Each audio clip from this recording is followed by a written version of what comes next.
continuar com a nossa aula sobre as principais características. Dentre elas, desapontamento no século XX dos Estados Unidos como grande potência mundial. Vale a pena você que é do Enem responder a seguinte pergunta: como os Estados Unidos passaram a ser a maior potência do mundo? Era até então, na Idade Moderna, uma colônia. Se não sabe responder, vai lá no meu canal que eu respondo essa questão. Não dá tempo de responder agora, mas eu posso já adiantar que os Estados Unidos passa a ser a maior potência do mundo após a Primeira Guerra Mundial. Os outros países estão destruídos, precisam se reconstruir, e os Estados Unidos não, porque a guerra aconteceu, bem dizer, na Europa. Os Estados Unidos está na América. E os Estados Unidos passam a financiar a reconstrução desses países. Depois da Segunda Guerra, então, é que os Estados Unidos se tornam a maior potência mesmo, por esse e outros motivos. Estados Unidos se firma como maior potência mundial, potência econômica e potência bélica, mas houve um grande desapontamento com a liderança dos Estados Unidos no mundo. Curiosidade, quem era a grande potência no mundo na Idade Moderna? A Inglaterra, que disputava sempre com França. Na Idade Contemporânea nós teremos os Estados Unidos como a maior potência e depois nós teremos no seu encalço a Rússia. E aí teremos um momento histórico que é o momento da Guerra Fria, quando Rússia e Estados Unidos, bloco capitalista e bloco socialista, disputam pela hegemonia mundial. Lembremos que a Rússia tinha feito a Revolução Russa, tinha consolidado o socialismo em seu território e nos países circunvizinhos com a União das Repúblicas Socialistas Soviéticas, beleza? Mas vamos passar, porque a gente ainda vai falar um pouquinho de Guerra Fria. Globalização da economia a partir de meados do século XX. A economia, a cultura, a política passa a ser globalizada. Globalização é um dos assuntos que mais cai no Enem, para você que é do Enem, e você que está aqui pelo tesão de estudar, pelo tesão de conhecer sobre política, vale dar uma lidinha mais a fundo sobre globalização, porque ela responde muito do mundo que vivemos hoje. Mas o mundo ficou conectado, ficou globalizado, e essa é uma das principais características da idade contemporânea. Amplo desenvolvimento tecnológico, principalmente a partir de meados do século XX. Houve, como eu já falei, um progresso industrial e um progresso certamente tecnológico. Basta vermos como nós estudamos hoje ou como estamos nos comunicando. Provavelmente você deve estar com celular ou com notebook ou com computador aí na mão assistindo essa aula. Isso é parte desse desenvolvimento tecnológico, ok? Então vejamos agora os principais eventos históricos na contemporaneidade. Aqui sim eu adoro essa aula. Eu adoraria dar essa aula toda para vocês. Vejam, a idade contemporânea já começa com o imperialismo, momento pelo qual as nações ricas, especialmente as nações europeias, Alemanha, França, Inglaterra, na Ásia, o Japão e na América, os Estados Unidos, passam a invadir o continente africano e asiático e dividir entre eles. Isso vai gerar um choque de interesses, conflitos de interesses, e vai desembocar na Primeira Grande Guerra Mundial, justamente porque os países estavam invadindo e cada um queria a melhor parte. Não vai dar outra. Nós teremos uma grande guerra mundial entre a Tríplice Entente, Reino Unido, França, Rússia, depois os Estados Unidos entram na guerra, e a Tríplice Aliança, Itália, Alemanha, Império Austro-Húngaro, enfim. Por conta do imperialismo, nós temos a Primeira Grande Guerra Mundial, o que vai desencadear depois a Segunda Guerra Mundial, mas eu não tenho tempo de falar agora.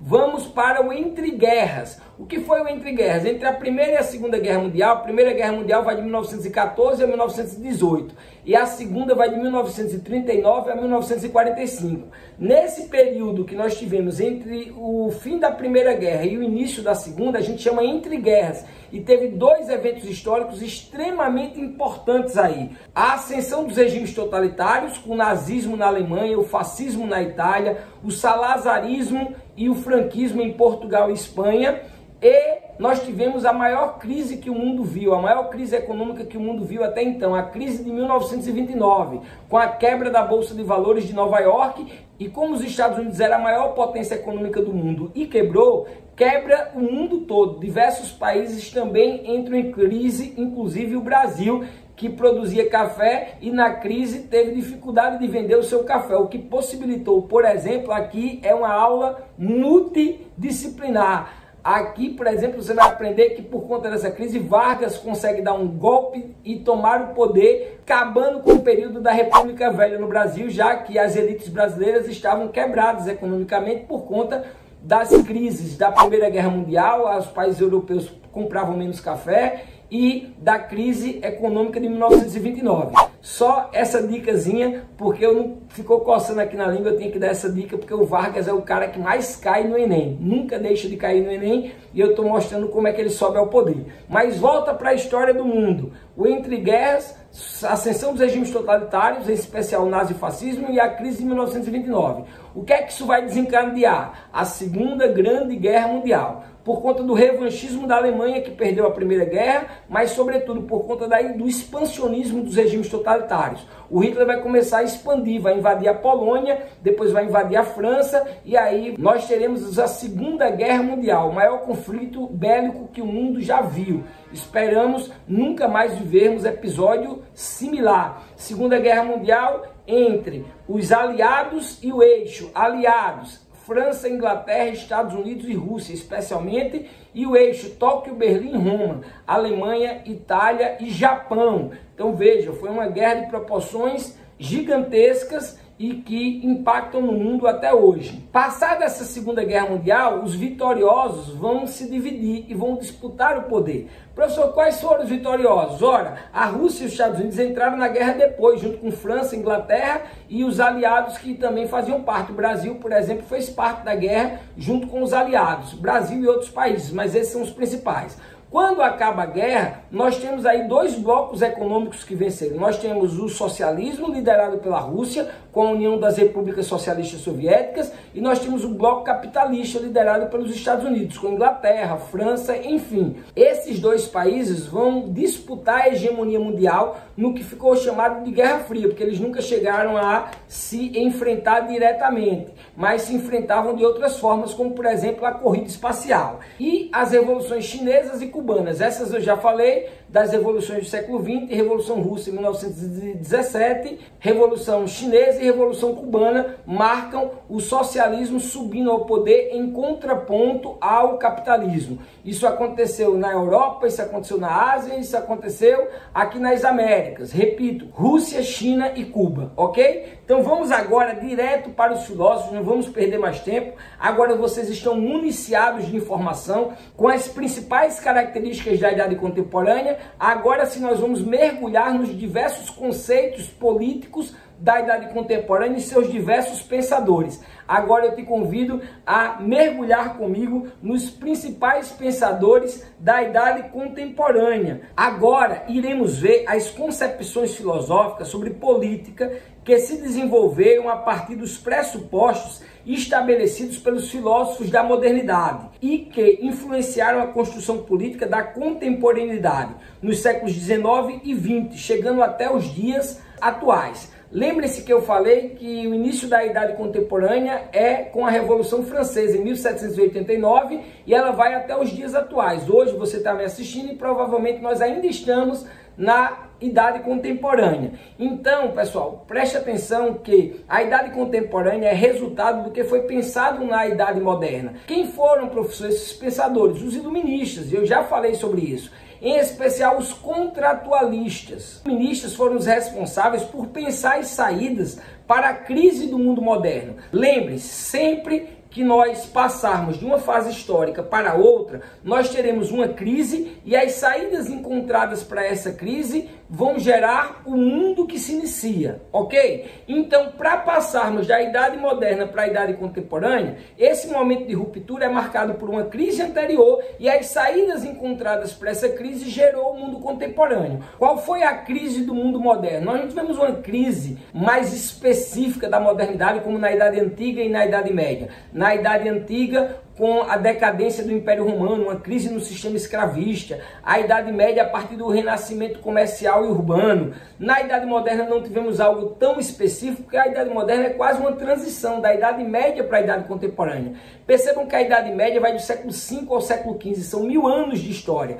A Idade Moderna do século XVI ao século XVIII, são só 300 anos para a história, isso é muito pouco. Mas ainda assim nós tivemos uma crise. O mundo da Idade Moderna passa a ser contestado. contestado. Contestado por quem? Contestado pelos filósofos iluministas que passam a questionar o antigo regime, passam a questionar o poder do rei, passam a questionar a força da igreja e da nobreza. Então contestam esse antigo regime e buscam criar um mundo novo.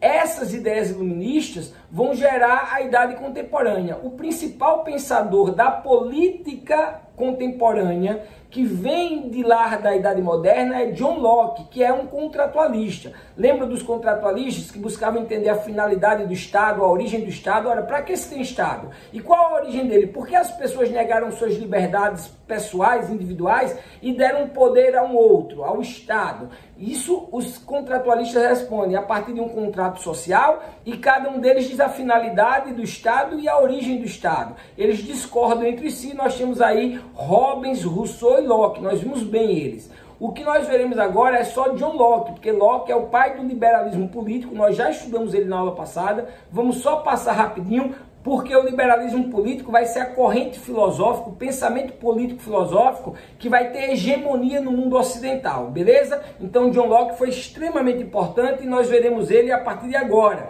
no liberalismo político. Corrente política filosófica que defende a maior participação dos indivíduos no processo político, de modo que o Estado não se sobrepõe aos cidadãos.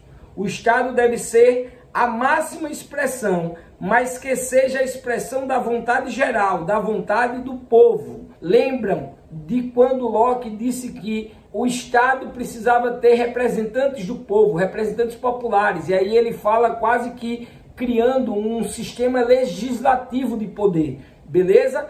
Cuidado, viu? A divisão dos poderes é por Montesquieu. Embora John Locke já pretendia estabelecer um poder a mais no mundo moderno, que era o poder legislativo, com representantes do povo no Estado, ok? O liberalismo político é marcado pela defesa das liberdades individuais, em contraponto ao Estado soberano e absolutista da Idade Moderna, ok? Não vou falar muito sobre ele, porque nós temos na aula anterior toda a teoria política de John Locke, toda a teoria política do liberalismo político, e o liberalismo político está aí entre a Idade Moderna e a Idade Contemporânea, mas nós já falamos na aula da Idade Moderna. Se por um lado eu falei de Locke, John Locke e o liberalismo político, e expliquei tudo na aula anterior desse curso, aqui nós falaremos pelo menos do Estado liberal. Lembremos, não podemos esquecer, a política ocidental foi marcada pelo liberalismo político no início da Idade Contemporânea.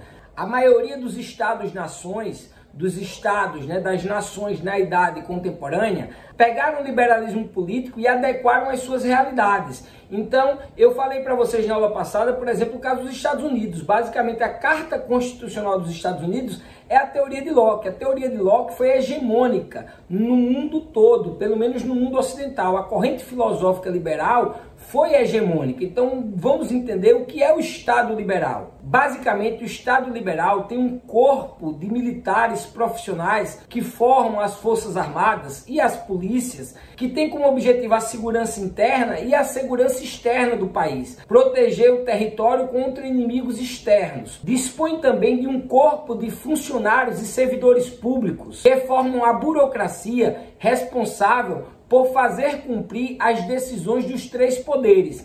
Assim, dos três poderes, porque no Estado liberal nós adequamos também a teoria de Montesquieu, da divisão dos poderes em três: legislativo, executivo e judiciário. E vivemos uma democracia representativa, tal como foi proposto por Locke. Percebam como os iluministas influenciaram na formação, da política dos Estados liberais, que são a maioria dos Estados nações na Idade Contemporânea. O Estado liberal defende uma economia de mercado. Para isso nós temos que falar de Adam Smith. Adam Smith é o filósofo que faz a seguinte leitura da realidade econômica do mundo moderno. O mercado, a economia, ela tem suas próprias leis. Ninguém pode mandar na economia. É um iluminista que está lascando com o rei, porque na Idade Moderna quem mandava na economia era o rei, no mercantilismo. Na Idade Contemporânea não. O mercado vai ter suas próprias leis, a economia vai ter suas próprias leis.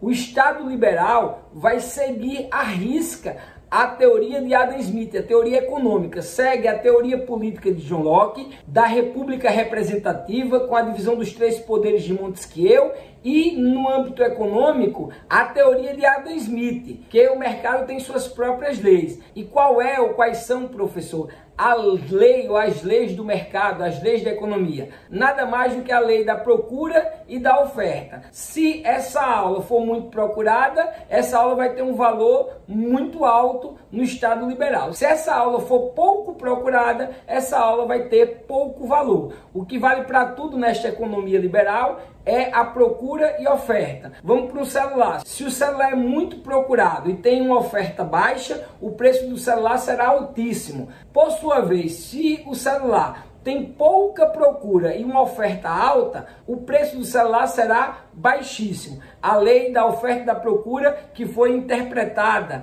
e foi idealizada por Adam Smith, ok? Então o Estado liberal defende uma economia de mercado que segue esses princípios aqui: equilíbrio natural decorrente da lei de oferta e de procura, princípio do lucro e da livre iniciativa, propriedade privada dos bens de produção, teoria do Estado com suas funções limitadas, valorização do espírito empreendedor e competitivo. São algumas das características do Estado liberal. Desta forma, o Estado liberal caracterizou-se pela derrocada, pelo declínio do Estado absolutista próprio da Idade Moderna. Em tese, defendiam regimes políticos que fossem capazes de assegurar as liberdades individuais e a soberania popular, além de construírem governos laicos, governos separados da religião, tal como foi pensado desde Maquiavel lá na Idade Moderna. No entanto, na prática, essa tese de liberdades individuais foi um sonho muito distante de se concretizar para todos de forma integral. Um outro aspecto importante do liberalismo político é a presença de uma Constituição, ou seja, de um conjunto de leis que manifestem a soberania e vontade popular, que representem a vontade geral, tendo como finalidade o bem de toda a sociedade. Todavia, o liberalismo político, em sua origem, não representou, como defendiam, a vontade do povo, a vontade popular de forma propriamente dita. Representou sim a vontade de uma minoria da população, nesse caso a minoria que tomou o poder, a minoria dona do capital, a burguesia. Isso se torna público e notório com a questão do voto. Basta entender como era o voto naquela época, na origem do Estado liberal, para a gente entender que era um Estado para beneficiar uma única classe, que era a burguesia, em detrimento de todo o povo. Então falavam de liberdade, falavam de representação do povo, mas no frigir dos ovos era o contrário, era o oposto, pois só tinha direito de votar quem tivesse determinada renda, quem tivesse dinheiro.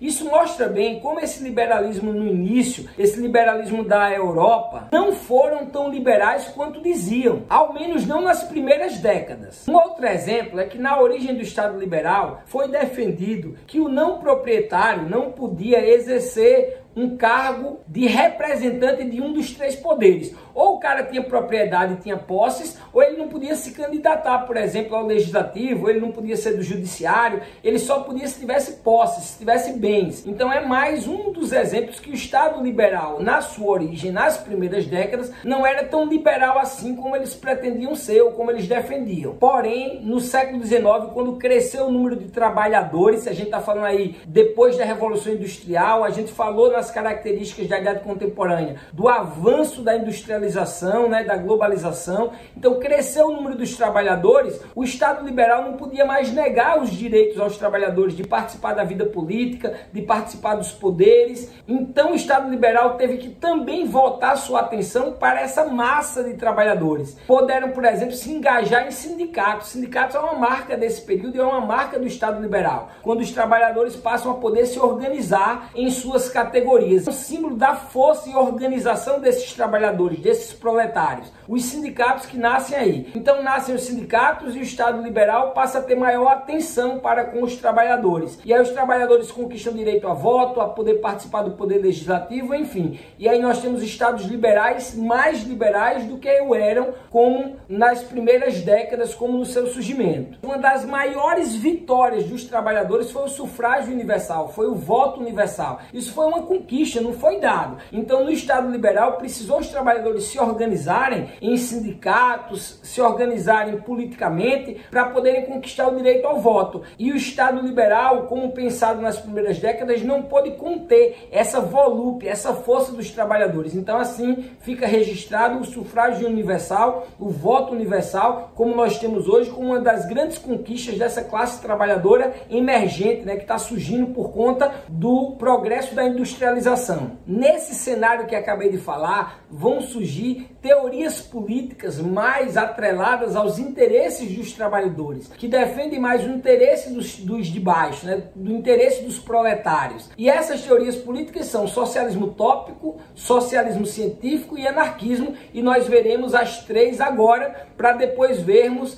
estado de bem-estar social, social-democracia, neoliberalismo. Mas vamos ver primeiro os críticos a esse Estado liberal, começando pelo socialismo utópico. Socialismo utópico. Discutiremos agora sobre o que ficou conhecido como socialismo utópico, que foi nada mais nada menos do que uma resposta ao liberalismo, ao Estado liberal. Não só o socialismo utópico, como veremos a seguir o socialismo científico, de Engels e Karl Marx. E depois veremos o anarquismo. Então vem comigo para o socialismo utópico. Socialismo utópico foi a corrente política filosófica que busca substituir o capitalismo por um sistema econômico planificado, que conduza a resultados mais equitativos e mais favoráveis ao pleno desenvolvimento do ser humano. Denominamos de forma genérica de doutrinas socialistas ou socialismo, isto é, correntes e movimentos políticos da classe operária que visam a propriedade coletiva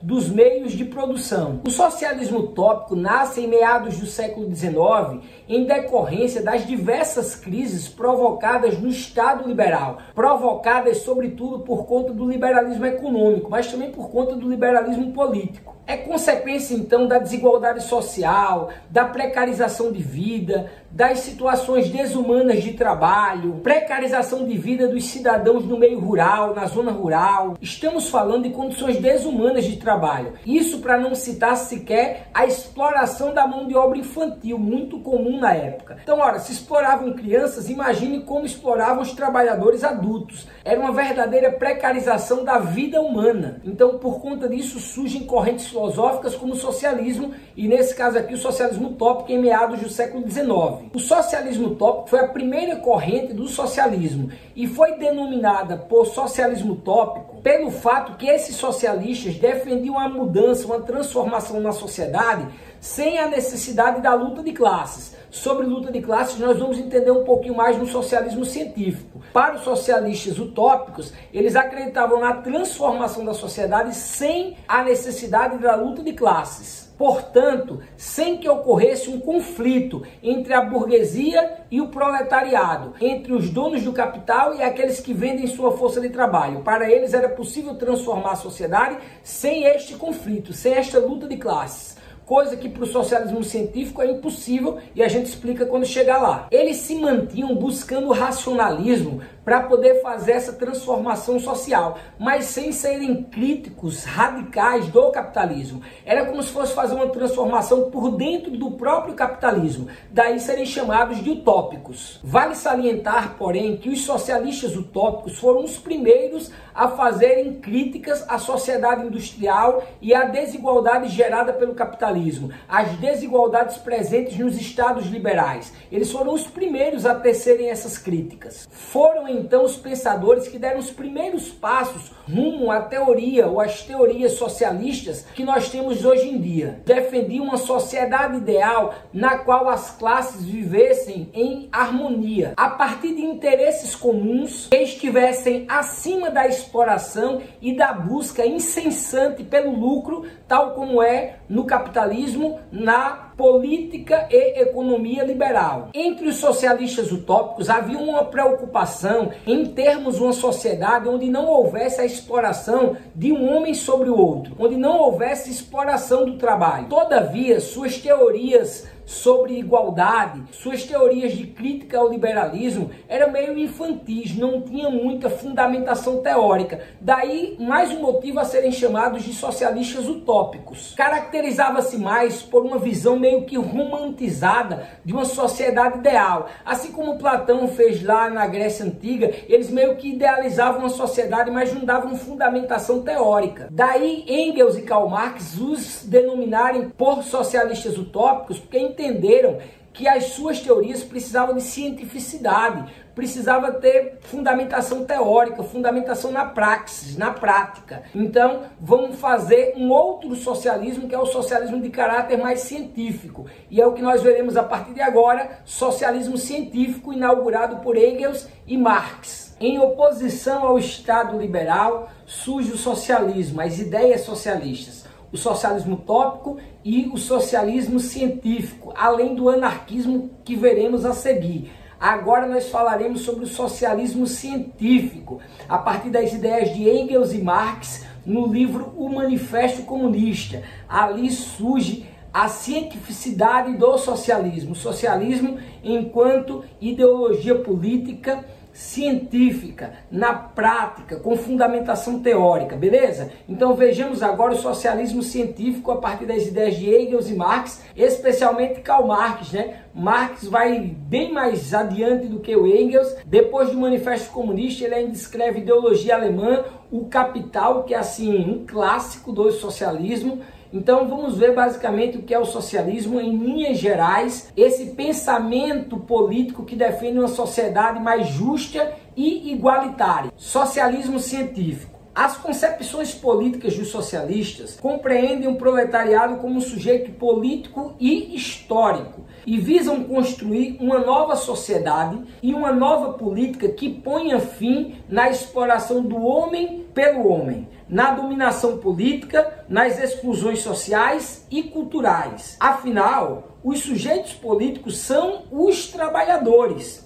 Visam uma sociedade igualitária e justa. Contudo, tal sociedade é inalcançável quando o Estado serve somente e ou principalmente aos interesses da classe dominante. Como eu falei anteriormente, a classe dominante, a classe que tem um domínio político na idade contemporânea, desde as revoluções burguesas, é a burguesia. Então vamos tentar explicar isso aqui, explicar em linhas gerais o que é o socialismo. Primeira coisa que eu preciso dizer, se dois socialistas se encontrarem na rua ou nos corredores da universidade, pode ser que eles briguem entre si, modo de falar, claro, generalização e radicalização do exemplo, para vocês entenderem que o conceito de socialismo é um conceito plural, é um conceito múltiplo. Não é necessariamente um conceito fechado que cabe em uma única explicação. Muito pelo contrário. Por exemplo, acerca do próprio Marx, você tem diversas interpretações do que o Marx falou. Você tem diversas linhas de marxismo, diversos marxianos que pensam Marx de uma forma diferente, que interpretam Marx de uma forma diferente. Então, assim também se dá com o socialismo. Há diversas linhas teóricas do socialismo, e mesmo entre os partidos políticos. Você tem partido comunista no Brasil, que não tem nada de comunismo. Partido no Brasil que tem o nome de socialismo e não tem nada de socialismo, em tese. E tem partidos que são de esquerda que não tem o nome socialista e que são mais socialistas do que os partidos que têm o nome socialismo nas suas siglas. Só para mostrar como há uma complexidade nesse conceito e que aqui nós tentaremos dirimir as dúvidas, afunilar o conceito para minimamente sabermos o que é o socialismo, porque algumas das características do socialismo são características consensuais, ou seja, consensuada entre os diversos teóricos. Dentre elas, por exemplo, que o Estado só serve para a classe que domina.